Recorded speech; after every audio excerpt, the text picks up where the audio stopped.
Tuhan bersamamu. Inilah Injil suci menurut Santo Matius.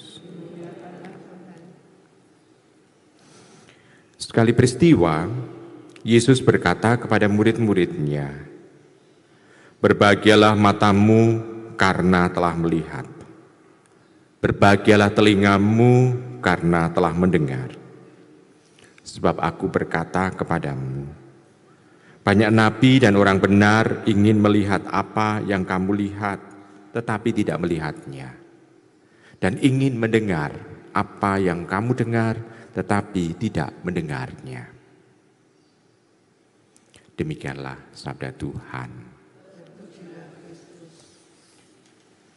Ibu, Bapak, Saudari, Saudara terkasih dalam Tuhan, dikatakan di sana, berbahagialah matamu karena telah melihat dan berbahagialah telingamu telah mendengar. Di sana mau diungkapkan bagaimana kehadiran Tuhan untuk kita. Kalau Tuhan bersabda, Dia Sang Firman yang menjadi manusia, berarti kehadiran Tuhan tampak nyata.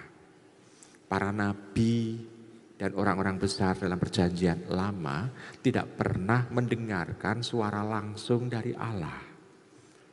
Tidak pernah melihat kehadiran Allah. Paling para nabi melihat dari mimpi atau mendengar karena bisikan dari malaikat, atau ada suatu misalnya pendengaran langsung tetapi tidak tahu siapa yang ngomong, tidak kelihatan. Sehingga mereka mewartakan kepada orang-orang Israel, para nabi, para bapak bangsa seperti itu. Tetapi para rasul, kita itu bisa melihat dan merasakan, mendengarkan. Lebih-lebih para rasul dan murid Tuhan Yesus. Di sana mau diungkapkan bahwa zaman itu semua orang bisa melihat Tuhan Yesus. Dan bisa mendengar suara Allah langsung dari firman Allah. Yang namanya firman itu kan sabda yang keluar dari mulut. Bukan pertama-tama buku, bukan. Kalau buku kan tulisan. Tapi firman Allah. Raja, misalnya raja yang ada di tahta. Kalau dia sudah berfirman, maka semua akan mendengarkan. Tapi kalau tulisan, bisa saja itu bukan tulisan rajanya. Tapi raja memerintah kepada sekretarisnya, tuliskan ini. Lalu rajanya hanya memberikan tanda tangan. Bisa itu cap jempol, bisa itu stempel dari cincinnya untuk menandakan bahwa ini yang memang dikehendaki oleh sang raja itu. Tapi kalau firman keluar dari mulut, maka kita bisa melihat bahwa berbahagialah generasi yang ada dalam perjanjian baru, yakni para murid dan semua orang yang mendengarkan firman Allah itu. Hanya sekarang masalahnya adalah soal kepercayaan, soal iman. Mereka melihat, mereka mendengar. Orang Farisi, orang ahli Taurat juga melihat dan mendengar. Tetapi mereka tidak mempunyai aspek percaya, aspek iman. Berbeda dengan para rasul, berbeda dengan para murid yang lain. Mereka mendengar, melihat, percaya, dan beriman. Sedangkan ahli Taurat, orang Farisi tidak. Dan Tuhan juga tidak pernah memaksakan mereka harus percaya. Tidak pernah memaksakan. Karena ini berarti tampak bahwa Tuhan sendiri itu menghormati kebebasan. Kehendak yang bebas, kehendak atau kebebasan pribadi dari orang tersebut. Mau menerima, ya orang itu selamat.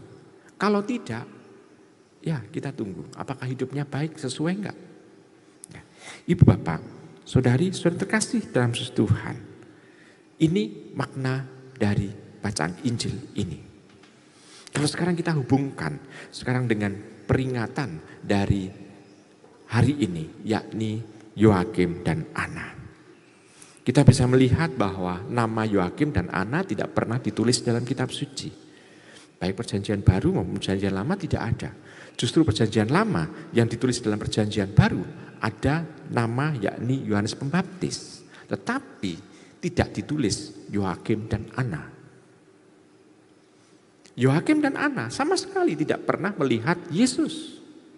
Tetapi mereka disebut dengan santo dan santa.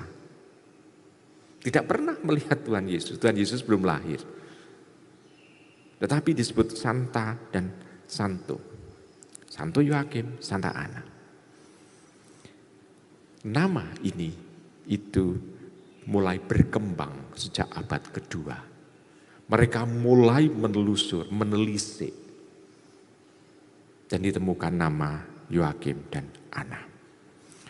Yoakim artinya Tuhan menganugerahi. Dan Hana atau Ana artinya adalah rahmat. Jadi dua nama ini pun itu punya arti. Yoakim, Ana. Tuhan menganugerahi, Ana rahmat. Dua sosok sepuh ini, itu yang kita peringati hari ini. Dan memang keduanya inilah yang bisa mendidik Bunda Maria sedemikian rupa sehingga Tuhan sendiri menganugerahkan rahmat berlimpah kepada sang bunda itu, yakni menjadi tempat di mana sang firman bisa lahir. Ini karena peran Yoakim Ana di dalam dia mendidik, mendampingi Maria. Dalam tradisi iman kita bisa melihat bahwa Yoakim Ana juga mengajari Bunda Maria di dalam bagaimana hidup beriman kepada Allah.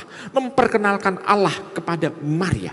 Sehingga dalam usia yang masih sangat muda, Maria sungguh mempunyai penyerahan diri total pada penyelenggaraan Allah. Ini karena pengajaran dari Yoakim dan Hana itu. Jadi Bunda Maria yang bersedia memberikan dirinya, tentu ini karena peran dari bapak dan ibunya. Mungkin ini juga yang menjadi gambaran. Orang seringkali mengatakan like mother, like daughter gitu, atau like father, like son, like father gitu ya.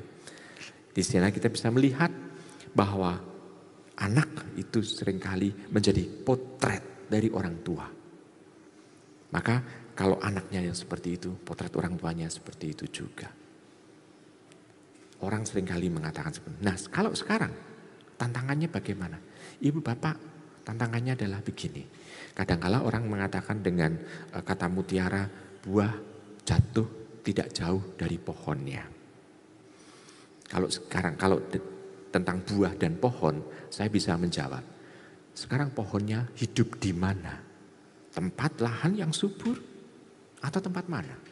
Banyak orang tua sekarang pohon ya maksudnya pohon itu hidupnya di pinggir jurang.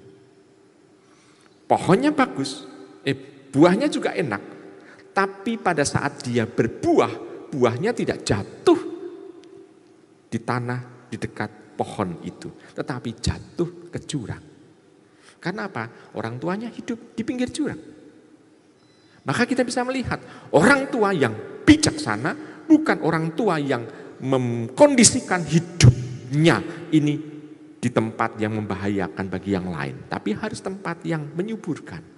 Maka orang tua yang bijak adalah orang tua yang sekaligus menyediakan wahana, lingkungan yang baik. Sehingga pada saat seperti pohon itu, kalau dia berbuah dan nanti buahnya ini sungguh bisa menjadi benih, jatuhnya di tanah di bawah yang subur. Maka kalau kita sebagai orang tua, kita harus menyediakan diri. Kita harus bertempat di mana? Lingkungan kita sehat enggak untuk anak-anak?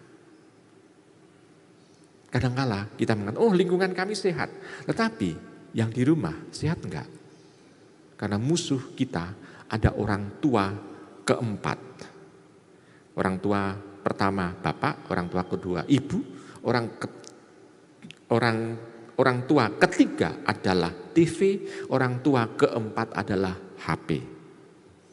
Maka yang berperan seringkali adalah orang tua ketiga dan keempat, HP dan TV. Maka kita harus bijak untuk menjadi orang tua yang pertama dan kedua bagi anak-anak.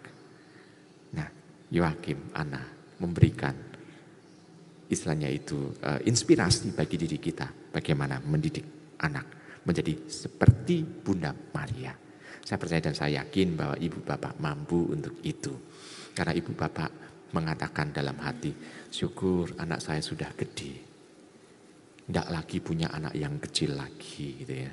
Tapi doakanlah anak-anak panjenengan yang mungkin akan melahirkan cucu-cucu panjenengan itu. Supaya mereka bisa menumbuh kembangkan para cucu panjenengan.